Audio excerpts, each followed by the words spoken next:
8 నెలల వయసున్న ఇద్దరు చిన్నారులకు ఈ వైరస్ సోకినట్లు Indian Council of Medical Research విభాగం నిర్ధారించింది. బెంగళూరులోని బాపిస్ట్ ఆసుపత్రిలో 3 నెలల చిన్నారి 8 నెలల పాపలకు వైరస్ సోకినట్లు తేల్చింది. అయితే 3 నెలల శిశువు ఆసుపత్రి నుంచి డిశ్చార్జ్ కాగా 8 నెలల పాప ఇంకా చికిత్స తీసుకుంటున్నట్లు ఐసీఎంఆర్ వెల్లడించింది. అయితే బాధిత కుటుంబ సభ్యులకు అంతర్జాతీయ ప్రయాణాలు చేసిన హిస్టరీ లేదని కేంద్ర ఆరోగ్య మంత్రిత్వ శాఖ స్పష్టం చేసింది.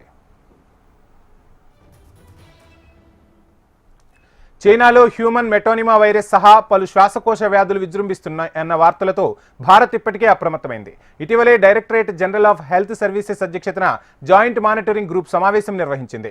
చలికాలంలో మారుతున్న వాతావరణం కారణంగానే చైనాలో ఇన్ఫ్లుయెంజా, ఆర్ఎస్వి, హెచ్ఎంపీవీ తరహా వైరస్లు వ్యాప్తి చెందుతున్నాయని జాయింట్ మానిటరింగ్ గ్రూప్ తేల్చింది. భారత్లో అంత ఆందోళన చెందాల్సిన అవసరం లేదని జాయింట్ మానిటరింగ్ గ్రూప్ పేర్కొంది.